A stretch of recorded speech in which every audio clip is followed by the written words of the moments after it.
Aujourd'hui, dans cette vidéo, nous n'allons pas parler de business, mais je voudrais qu'on fasse une analyse concernant la situation qui s'est passée au niveau de Miss Univers, parce que cela concerne également mon pays, puisque il y a notre héroïne nationale, Olivia Yassé, qui a eu à participer à cette compétition, et il faudrait que tous les Ivoiriens étaient derrière cette candidature, parce qu'on pensait tous qu'elle allait pouvoir gagner cette compétition en bonne et due forme, parce qu'elle était partie pour être gagnante pour cette compétition et ça allait être vraiment formidable pour la sous-région de l'Afrique de l'Ouest.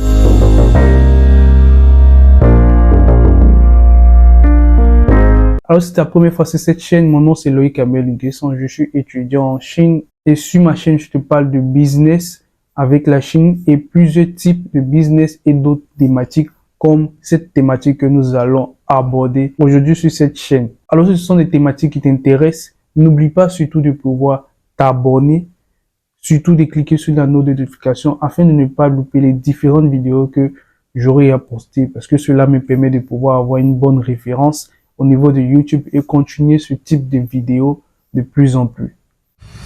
JAB est votre partenaire incontournable pour simplifier votre quotidien de la Chine à Abidjan. Vous commandez en Chine, nous sommes votre pont logistique gérant les achats et expéditions rapides, aériennes et maritimes, la livraison de vos marchandises sans aucun stress pour vous. Mais ce n'est pas tout. À Abidjan, nous prenons soin de vos textiles. Notre service de pressing et laverie situé à la Riviera Faya, en face du siège AYUF Holding, dans la cité ATCI, offre un service irréprochable à vos vêtements délicats et assure une lessive quotidienne rapide et efficace. Gagnez du temps et portez des vêtements impeccables en toutes circonstances. Contactez-nous aujourd'hui pour des achats et expéditions sereines et un linge parfait. Alors récemment, il s'est passé Miss Univers au niveau de Thaïlande. Nous tous on pensait que notre Miss Olivia Yassé allait pouvoir gagner cette compétition. Mais malheureusement, on s'est vu Anne Griff voler cette vedette. Je dis Anne Griff parce que je pense bien que elle était partie pour gagner cette médaille. Mais bon, il y a eu beaucoup de choses qui se sont passées. Il y a eu beaucoup de choses qui se sont dites.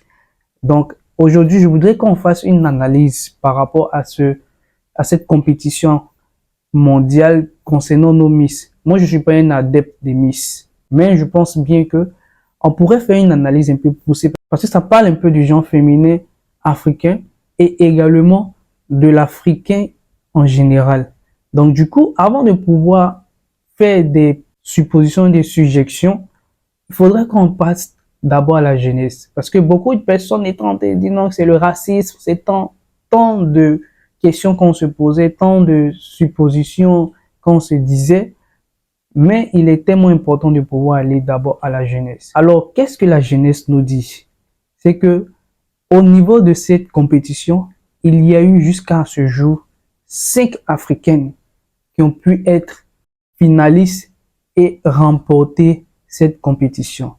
Mais bien avant ces 5 Africaines, il y a eu une femme noire venant du pays de Rihanna. Il s'agit de la Miss Janelle Penny Commission en 1970 qui venait de Trinidad et Tobago.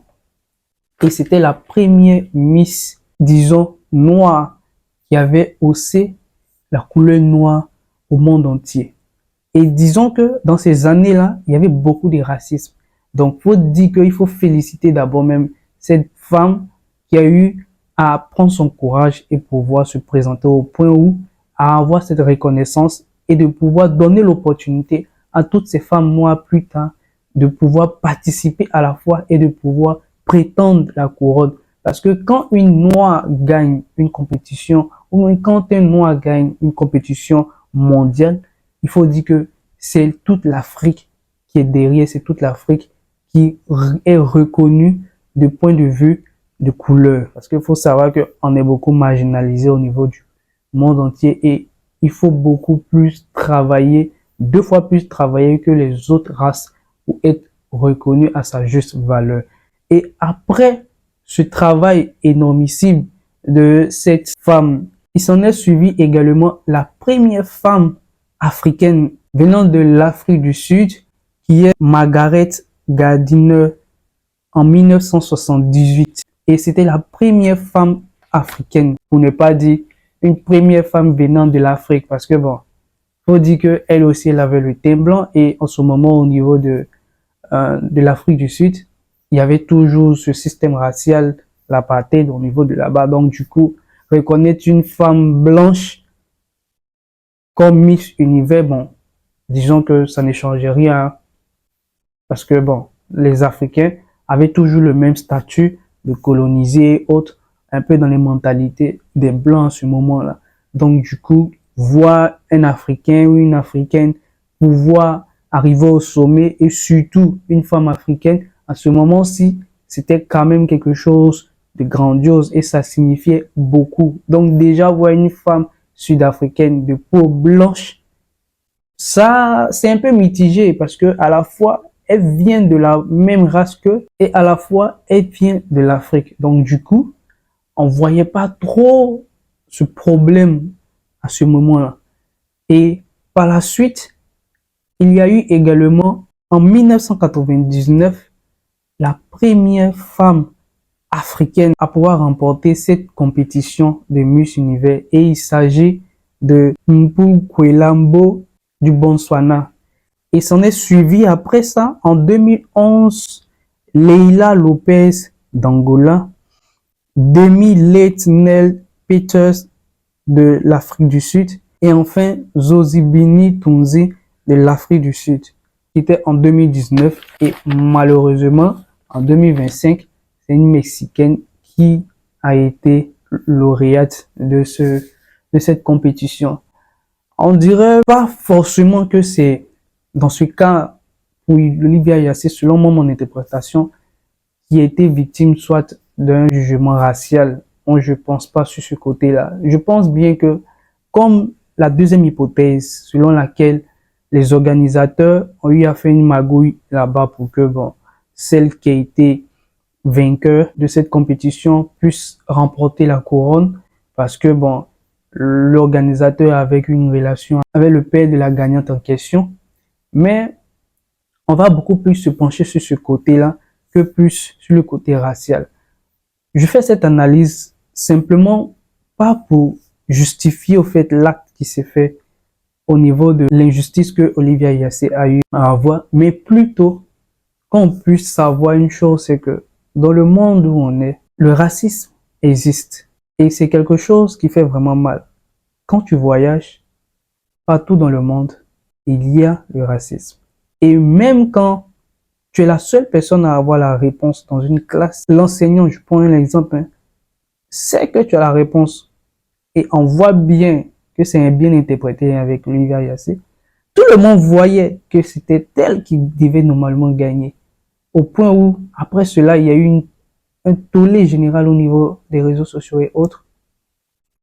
On justifie toujours la bêtise du fait qu'on va donner ça à une autre personne, ou on va considérer qu'il n'y a pas de personnes aptes à pouvoir prendre ce privilège d'être couronné quand il y a l'Africain qui est au devant. Et ce qui nous pousse à pouvoir comprendre une chose, c'est que nous, Africains, on doit toujours travailler 2 fois plus, ce qui n'est pas normal, parce qu'on est tous des humains, on est tous des personnes qui avons en fait l'opportunité comme les autres de vivre dans ce monde, et on ne doit pas être forcément ces gens de personnes à pouvoir forcément travailler 2 fois plus que les autres, parce que on est maintenant dans un monde juste où tout le monde est égaux. Mais s'il faut à chaque moment qu'on puisse chercher à se faire reconnaître, à faire reconnaître notre valeur, à travailler 2 fois, 10 fois plus que les autres races pour être reconnu internationalement, à un moment donné, ça épuise. Par moment, moi, je pense bien que nous-mêmes, entre Africains, on doit créer nos choses avant même d'aller vers l'univers. Selon l'histoire, Miss Univers, c'était une compétition qui a été fabriquée par l'Amérique et c'était beaucoup fait au niveau des États-Unis pendant plusieurs années avant que ça ne puisse se répandre un peu partout dans le monde entier. Il y avait le côté britannique aussi qui organisait pour eux. Mais disons, chacun de part et d'autre organisait cette compétition. Il faut que les Africains puisse d'abord entre nous créer les choses, pouvoir, on ne cesse de le dire, nos pays nous-mêmes nous autosuffisent avant même de pouvoir même chercher à gagner le monde. Parce que si nous-mêmes là, on n'est pas encore suffisant entre nous-mêmes, pour ne pas dire on n'arrive pas à s'autosuffire entre nous-mêmes, c'est pas les autres qui vont reconnaître nos propres valeurs. Finissons de régler nos problèmes même qu'on a au niveau de nos pays avant même d'aller même s'internationaliser. Moi, c'est mon propre avis à moi. Dites-moi ce que vous en pensez par rapport à mon analyse rapide que j'ai voulu donner. Et je pense qu'on va se dire à la prochaine vidéo. Bye.